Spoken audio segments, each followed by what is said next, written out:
I didn't know there was much IBD in my family until I had it. I'm an Ashkenazi Jew. It runs in our lineage in general. So once I developed colitis, like, oh yeah, guess what? That kind of runs in our family.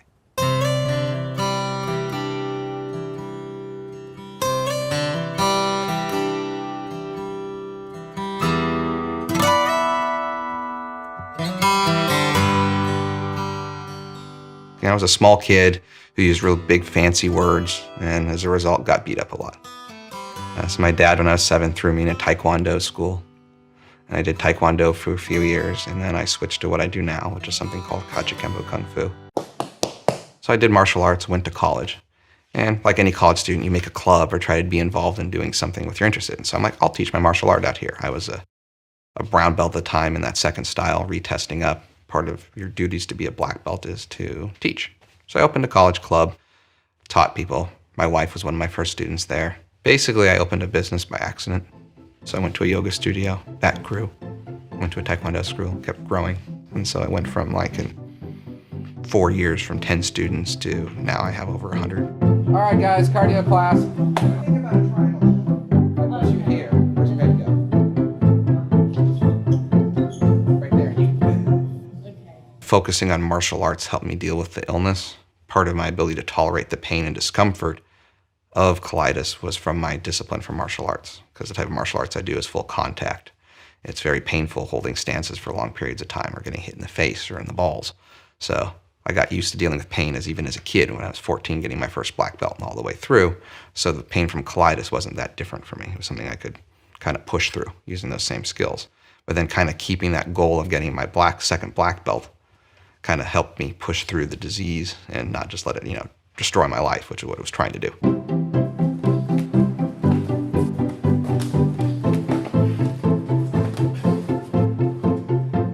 So I got my black belt while on prednisone with colitis, running the restroom every half hour during the test because I was bleeding rectally.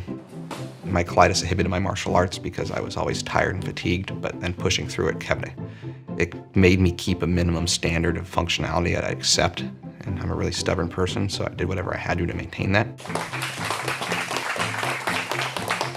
My kind of development of inflammatory bowel disease happened when I was in college, 3,000 miles away from my parents. So my parents were in Oregon, I was in Boston in school, and I had met my now wife, girlfriend, the first week of school, and like a month or two in, we were sitting at lunch at the table, and I had told them, a couple of my really close friends at the time, like, I'm kind of worried. I'm like bleeding from my bottom a little bit when I use the restroom. There was no other symptoms at the time besides this little bit of blood. I just don't feel very well. A couple of them were all grossed out and didn't want to talk about it. But of course, my girlfriend was sympathetic and didn't know what was going on. And then over the next month, I started getting really tired, having diarrhea. Sometimes even couldn't make it to the restroom. Very weird. And so by the end of the semester, finished school, got on a plane and came home. I'd lost 10, 15 pounds of weight. I was walking around 160 at the time. I was probably down to 145.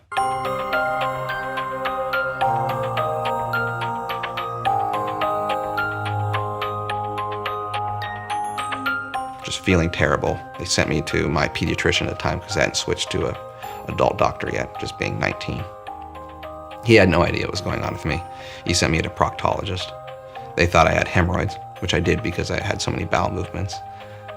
He rubber banded my hemorrhoids, which hurt. Didn't treat me at all anywhere else. Went back to college after my winter break in January, and I was getting worse and worse. Lost another 10 pounds of muscle and weight in general. So I was walking around at 135 like a skeleton. Finally went to a GI, a gastroenterologist that was local. Diagnosed me with colitis in about 6 seconds.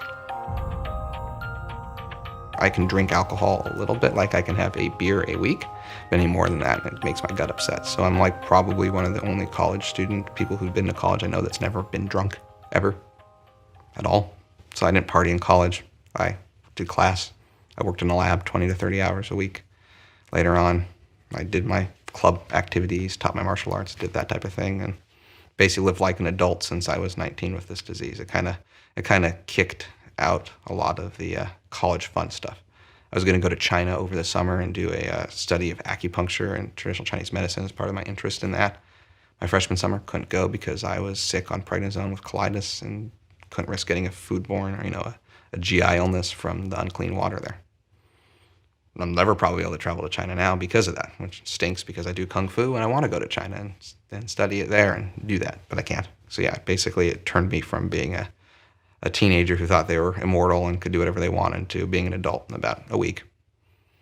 You know, nothing like getting a colonoscopy when you're 19 to really kind of change your perspective of life. And so it kind of made me grow up really quick and be basically an adult living with a chronic illness since I was a teenager. And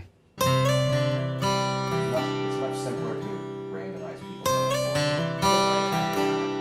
Right, so there's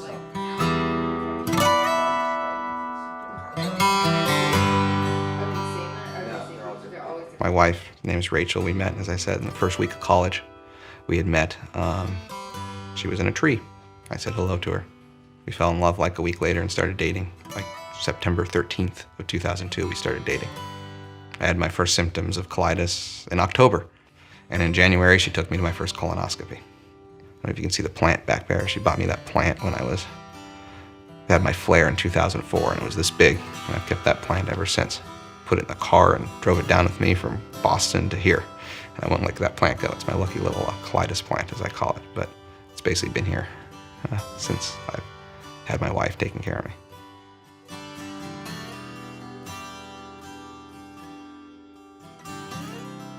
Rachel, she's one of those people that helps anyone, which was great, especially since I'd only known her for a few months.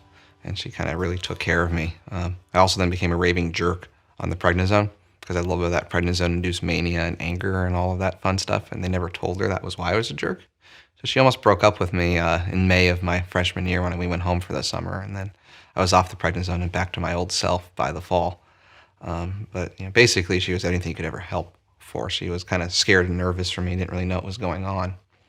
But neither did I, and we just knew I had to go to a doctor and do whatever they said. And then she took care of me as far as brought me food in my room once in a while, or drove me to the doctor a lot mostly, because after a colonoscopy, you're really not, you can't walk around, right? You know, you're kind of sedated and everything. So there was a lot of that.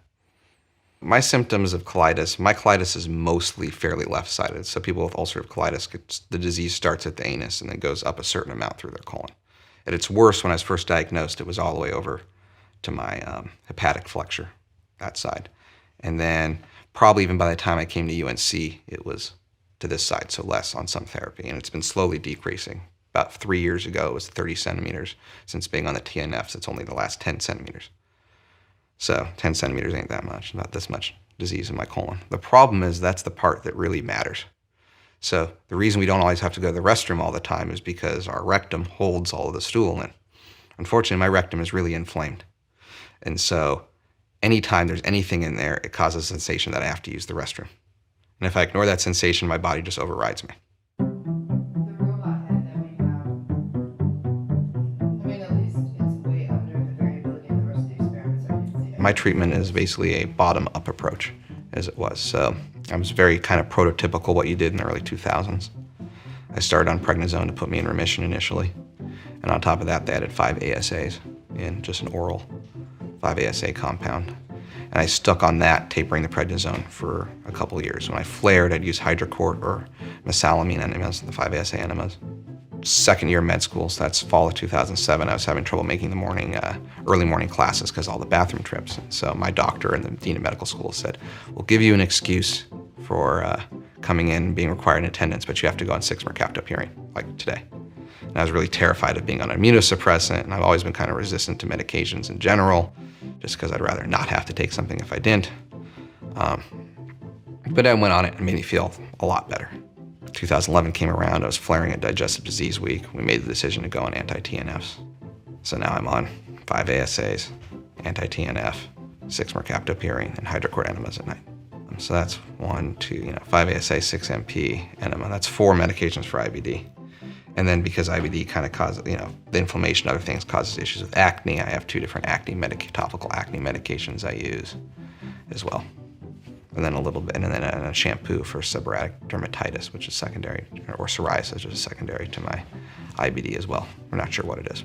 So I'm, almost 30 on 7 prescription medications.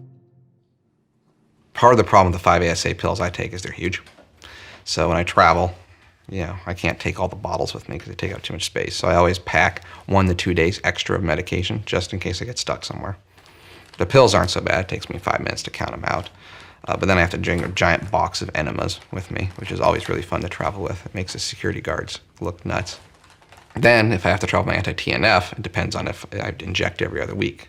If I can shift it a day, one day or the other, I never shift later, but if I'm going to go early, I can take it a day early if I need to and be fine. But if I have to travel with it, you have to put it on ice because it can't be out at room temperature for more than 8 hours or so. So I have to bring a little cooler and an ice bag and all that, and it's a pain. Also, altitude seems to make my gut work worse. Not so much being at altitude, but having an altitude change, so going up and down in a plane, causes it to act up for a little bit.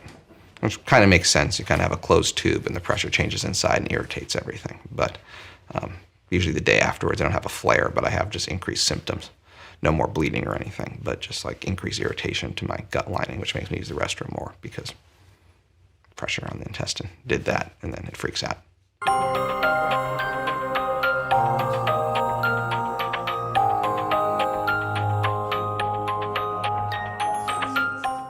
The big risks that I have, the biggest one's probably colon cancer. So my lifetime risk every 10 years goes up a certain amount. I forget the number, but my lifetime risk of developing colon cancer is about 50%. It's actually higher because my grandfather had colon cancer.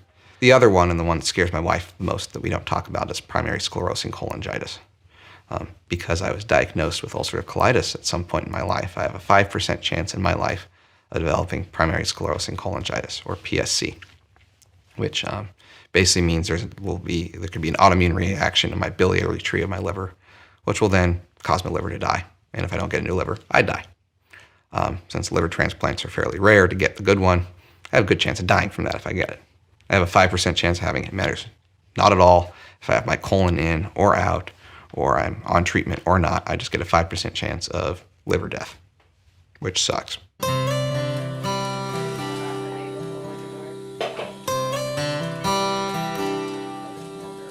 Colon cancer scares me a little bit, but I get scoped every couple of years, so hopefully I'll be fine. If they catch it, I'll just get a colectomy at the time, which would stink if I then have, because I'm the likely candidate to have pouchitis after they make a pouch because my disease is all very rectally located, but fine. I'll deal with it then if that happens. I don't want to die from colon cancer. But I really don't like the idea of surgery because I've been on a lower GI surgery service and I see what they do and all the issues thereafter and your abdominal wall hurting and all that fun stuff. But if I need it, I need it. But the liver disease sucks because I just basically have a 5% chance of upping and dying at some point, which not fun, but it's only 5%, and most of the time that means it won't happen to you. Bloody, good to see you. Hey, Jason. Thanks for finding the time to come over. Yes, med school's busy. I know you're busy, so you're finishing up a rotation. Yes, almost done with family medicine. I have my exam later today for Okay. the clinical exam, and then the shelf tomorrow. But I almost dream done. of having my own lab at a university, treating inflammatory bowel disease patients 1 day a week in clinic, and having 1 to 2 R01s, a few grad students, a few postdocs, and a few techs in my own lab, and work on mechanisms of intestinal healing. I'm a GI pharmacologist, so I'm like one of a very few, apparently, that exist. Not many people can get pharmacology degrees, and not many people do GI research, basic science, and there's very few that do both. So really trying to develop and understand the mechanisms of drugs for GI treatment of illnesses, not just inflammatory bowel disease, but even more generally, as I talked about, radiation, ischemia, necrotizing enterocolitis, but really kind of master actual treatment mechanisms and treat people with injuries in their intestines.